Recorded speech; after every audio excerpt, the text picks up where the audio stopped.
In recent times, the Gatundu South legislator, Moses Kuria, has really confused Kenyans. Yeah. To the casual observer, it would appear that he has no clear position on major issues in the country. And of course, that would lead many to dismiss him and say, who is Moses Kuria? What he says is irrelevant. That's not true. In fact, in my view, any Kenyan political analyst who wants to know exactly what is happening on the ground and what is likely to happen in the future, you must pay very close attention to the actions and utterances of one Moses Kuria. Why? Because Moses Kuria has always had a huge following in Central Province, and by extension, the entire Mount Kenya region. Now, one of the things that endears him to voters from this region in Kenya is that he speaks their mind. He is so courageous that he says things that voters on the ground, even voters on the ground, would fear to speak out loudly. And yet it is precisely what is in their hearts. You see, what is deep in your heart, and what is most important to you, many times you will not be able to speak out clearly. You will never dare utter the words of what is really going on in your mind. That is human nature. For instance, the real reason why you're so loyal to your boss, why you will never ever let them down, why you inform them immediately, when people start backbiting them, or doing things which are detrimental to the progress of the company. The real reason you would never dare speak out, and that reason is that you have a crush on them. That is human nature. Granted, sometimes this man plays politics. He visits Raila Odinga. He's playing politics. He has even pretended that he does not belong to either Team Tanga Tanga or Team Keleweke. He was playing politics.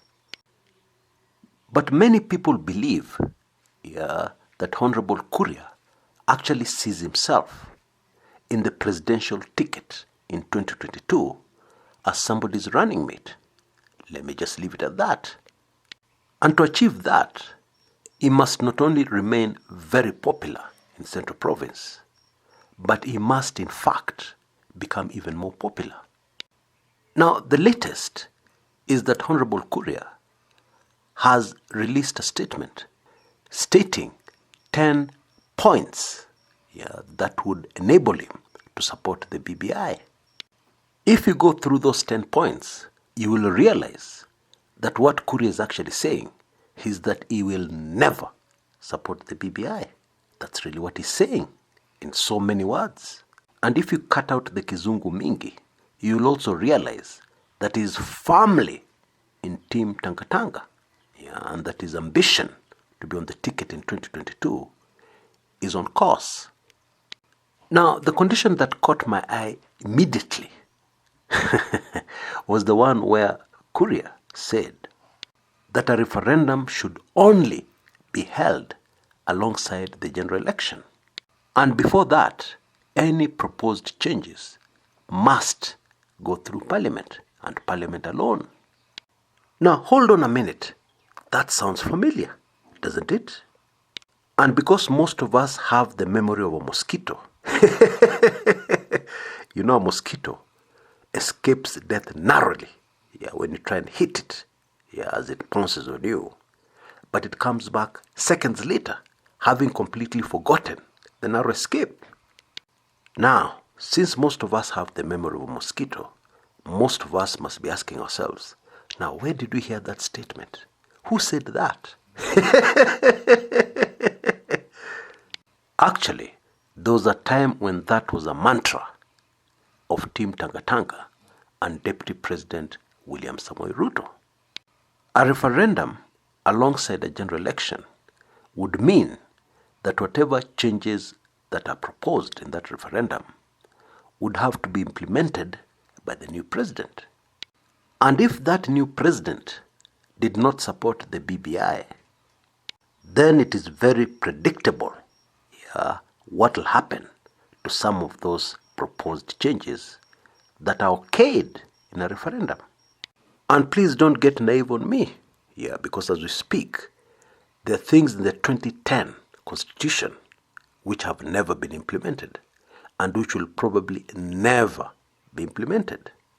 A good example is the 2/3 gender rule in Parliament. And there are many other examples. You see, a constitution can only work with political will. If there's no political will, you can pass all the laws you want.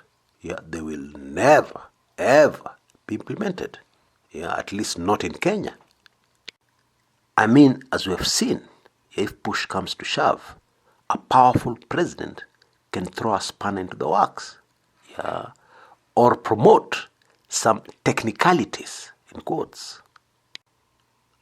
Another point from Bwana Kuria, which is straight from the Tangatanga handbook, is that there should be no start date or expiry date when it comes to fighting corruption. And if the corruption happened at the dawn of independence, note those words carefully, at the dawn of independence, or if it happened yesterday, it should be prosecuted in the same way. Now let's cut the kizungu mingi, and explain in clear language what this actually means. In one sentence, in the fewest words possible, it means an end to the fight against corruption. That's really what it is. Why? Simply because the people who rule Kenya, the powerful people in Kenya, fall very neatly into two categories. Old corruption money and new corruption money. And what we're witnessing at the moment in Kenya is that old corruption money has realized that things cannot continue the way they are. And therefore they're fighting new corruption money. And therefore when you tell us there should be no start date to corruption, what will actually happen is that the old corruption guys will be forced to stop the fight against corruption. Why? Because they'll also be in the net. Pure and simple. It is clear that the BBI is in trouble, very serious trouble. And yet it was the only hope, in my view, for Kenyans. It is so sad. And even the naming of Amos Wako by the Americans is really a fight against the BBI. That is revealed in my latest Club 1999 sensitive video, which was delayed but is now out. So members can catch up with that and understand exactly what's going down and why the BBI is in bigger trouble than most Kenyans realize. And of course, if you're not a member, you can take advantage of the special offer. Use the email address you see on your screens right now. It's a very amazing offer. And you'll get all the information you need to get your hands on this latest sensitive video very cheaply. But the bottom line here is that Kuria's 10 points are actually a statement from Team Tangatanga and DP William Samoei Ruto. And it's coming from what I would call an undercover agent, operating deep in enemy territory, but still fighting very hard for Team Tangatanga. That's really what it is. Until next time, this is Chris Kumekucha.